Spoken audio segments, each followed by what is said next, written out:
Kapan umat Islam di Indonesia mulai menunaikan ibadah haji tidak diketahui secara pasti. Akan tetapi, menurut literatur sejarah, telah dimulai sejak Islam masuk ke Indonesia sekitar abad 12 Masehi, yang dilaksanakan secara perorangan dan kelompok dalam jumlah yang kecil, belum dilaksanakan secara massal. Sejak berdirinya kerajaan Islam di Indonesia, perjalanan haji mulai dilaksanakan secara rutin setiap tahun dan semakin meningkat jumlahnya setelah berdirinya Kerajaan Pasai di Aceh pada tahun 1292. Pada masa penjajahan Belanda, penyelenggaraan haji dilakukan untuk menarik hati rakyat sehingga mengesankan bahwa pemerintah Hindia Belanda tidak menghalangi umat Islam melaksanakan ibadah haji meskipun dengan keterbatasan fasilitas. Pengangkutan calon jamaah haji dilakukan dengan menggunakan kapal kongsi 3, yaitu kapal dagang yang biasa digunakan untuk mengangkut barang dagangan ataupun ternak. Faktor yang dominan dalam masalah perjalanan haji pada masa penjajahan, yaitu keamanan di perjalanan dan fasilitas angkutan jemaah haji yang masih sangat minim. Walaupun demikian, hal tersebut tidak mengurangi animo dan keinginan umat Islam untuk melaksanakan ibadah haji. Bahkan diperkirakan sejak 1910, jumlahnya mulai meningkat secara cepat. Pada 1921, umat Islam mulai berupaya memperbaiki pelaksanaan ibadah haji yang dipelopori oleh Kiai Haji Ahmad Dahlan, dengan menuntut Kongsi 3 melakukan perbaikan. Pada 1922, Volksraad mengadakan perubahan pada Pelgrims Ordonanti. Sedangkan Hufbestur Muhammadiyah mengutus anggotanya, Kiai Haji M. Sujak dan M. Wiryo Pertomo, ke Makkah untuk meninjau dan mempelajari masalah yang menyangkut perjalanan ibadah haji. Hasil dari upaya-upaya tersebut ditetapkan dalam Ordonansi Haji 1922 Pemerintah Hindia Belanda. Ordonansi tersebut diantaranya mengatur mengenai angkutan jamaah haji, keamanan, dan fasilitas angkutan selama dalam perjalanan. Karena keamanan dan fasilitas angkutan pada dasarnya telah teratasi, dengan sendirinya jumlah jamaah haji Indonesia pada saat itu terus melonjak. Pada 1928, Muhammadiyah mengaktifkan penerangan tentang cita-cita perbaikan perjalanan haji. Sedangkan Nahdlatul Ulama melakukan pendekatan dengan pemerintah Arab Saudi dengan mengirimkan utusannya, Kiai Haji Abdul Wahab Abdullah dan Syekh Ahmad Chainaim Al-Amir, menghadap Raja Saudi, Ibnu Saud, guna menyampaikan keinginan untuk memberikan kemudahan dan kepastian tarif haji, yang ketika itu banyak diselenggarakan oleh Syekh-Syekh, melalui penetapan tarif oleh Baginda Raja. Pada 1930, Kongres Muhammadiyah ke-17 di Minangkabau mencetuskan pemikiran untuk membangun pelayaran sendiri bagi jamaah haji Indonesia. Pada 1932, berkat perjuangan anggota Volksraad, Wiwoho dan kawan-kawan, Pelgrims Ordonanti 1922 dengan Statblad 1932 nomor 544 mendapat perubahan pada artikel 22 dengan tambahan artikel 22A yang memberikan dasar hukum atas pemberian izin bagi organisasi bonafit bangsa Indonesia, umat Islam Indonesia, untuk mengadakan pelajaran haji dan perdagangan.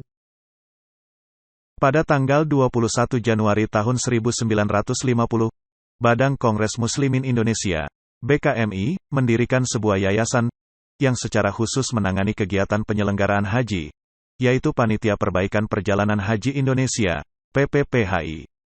Kedudukan PPPHI diperkuat dengan dikeluarkannya Surat Kementerian Agama Republik Indonesia Serikat, RIS, nomor 3170 tanggal 6 Februari tahun 1950. Disusul dengan edaran Menteri Agama RIS nomor AIII 648 tanggal 9 Februari tahun 1950, yang menunjuk PPPHI sebagai satu-satunya wadah yang sah di samping pemerintah untuk mengurus dan menyelenggarakan haji. Sejak saat itu, penyelenggaraan haji ditangani oleh pemerintah, dalam hal ini Kementerian Agama, dibantu oleh instansi lain, seperti Pamong Praja. Tahun ini merupakan tahun pertama rombongan jamaah calon haji Indonesia, yang diikuti dan dipimpin oleh Majelis Pimpinan Haji bersama Rombongan Kesehatan Indonesia, RKI. Dengan dibentuknya Kementerian Agama, sebagai salah satu unsur kabinet pemerintah setelah masa kemerdekaan, Seluruh beban penyelenggaraan ibadah haji, PIH, ditanggung pemerintah dan segala kebijakan tentang pelaksanaan ibadah haji pun semakin terkendali. Dengan semakin membaiknya tatanan kenegaraan Indonesia, pada 1964 pemerintah mengambil alih kewenangan dalam PIH, dengan membubarkan PPPHI yang kemudian diserahkan kepada Ditjen Urusan Haji atau DUHA di bawah koordinasi Menteri Urusan Haji. Pada 1967 melalui Keputusan Menteri Agama Nomor 92 Tahun 1967, penetapan besarnya biaya haji ditentukan oleh Menteri Agama. Pada 1968, keputusan besarnya biaya haji kembali ditetapkan oleh Dirjen Urusan Haji dengan Keputusan Nomor 111 Tahun 1968. Pada tahun 1970, biaya perjalanan haji ditetapkan oleh Presiden melalui Keputusan Presiden Nomor 11 Tahun 1970. Pada tahun 1976, ada perubahan tata kerja dan struktur organisasi PIH yang dilakukan oleh Dirjen Bimas Islam dan Urusan Haji, BIUH. Sebagai panitia pusat BIUH melaksanakan koordinasi ke tiap-tiap daerah tingkat 1 dan 2 di seluruh Indonesia.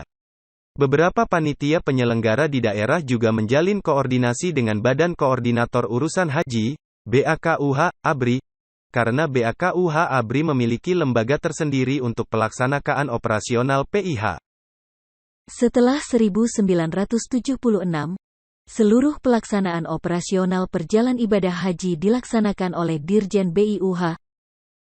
Pada 1985, pemerintah kembali mengikut-sertakan pihak swasta dalam PIH.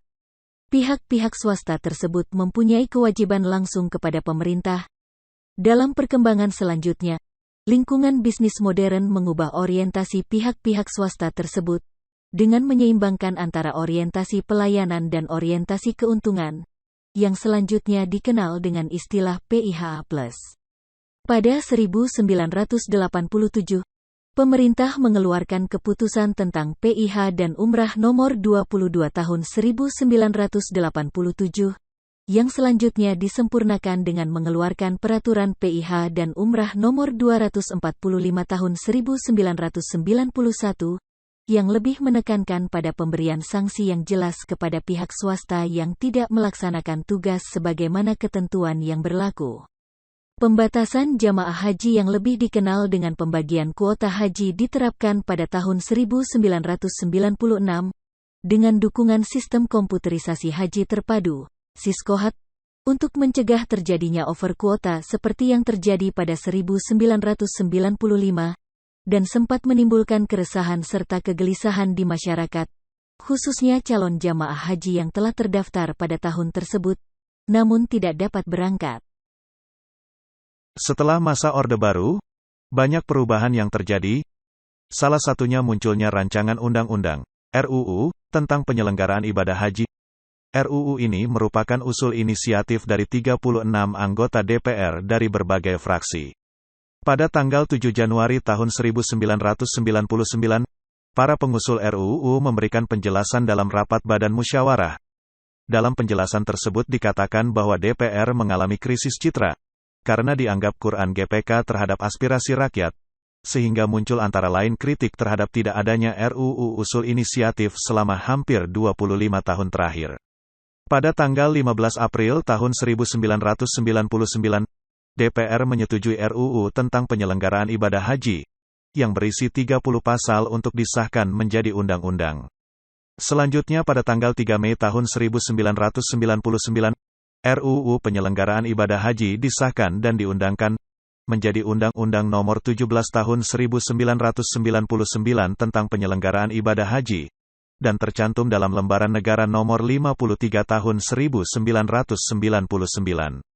Mulai tahun 2005, penetapan porsi provinsi dilakukan sesuai dengan ketentuan Organisasi Konferensi Islam, OKI, yaitu 1 orang per mil dari jumlah penduduk yang beragama Islam dari tiap-tiap provinsi, kecuali untuk jamaah haji khusus diberikan porsi tersendiri. Keputusan penting lainnya tentang penyelenggaraan ibadah pasca Orde Baru, adalah penghapusan monopoli angkutan haji dengan mengizinkan perusahaan penerbangan lainnya selain PT Garuda Indonesia untuk melaksanakan angkutan haji. Aturan ini tertuang dalam Keputusan Presiden Nomor 199 Tahun 1998. Kesempatan tersebut disambut hangat oleh sebuah perusahaan asing yakni Saudi Arabian Airlines, untuk ikut serta dalam angkutan haji dengan mengajukan penawaran kepada pemerintah dan mendapat respons yang positif. Berdasarkan Keputusan Menteri Agama Nomor 1 Tahun 2001, terjadi perubahan struktur Departemen Agama Pusat. Ditjen BIUH mengalami perubahan nomenklatur menjadi Ditjen Bimas Islam dan Penyelenggara Haji, BIPH. Dalam perkembangan terakhir, berdasarkan Peraturan Presiden Nomor 10 Tahun 2005, yang telah diubah menjadi Peraturan Presiden Nomor 63 Tahun 2005, Ditjen BIPH direstrukturasi menjadi Duna Unit Eselon I, yaitu Ditjen Bimbingan Masyarakat Islam, Bimas, dan Ditjen Penyelenggara Haji dan Umrah, PU. Dengan demikian, sejak tahun 2007, operasional haji atau Panitia Penyelenggara Ibadah Haji, PPIH, dan pembinaan umrah berada di bawah Ditjen Penyelenggaraan Haji dan Umrah, PU.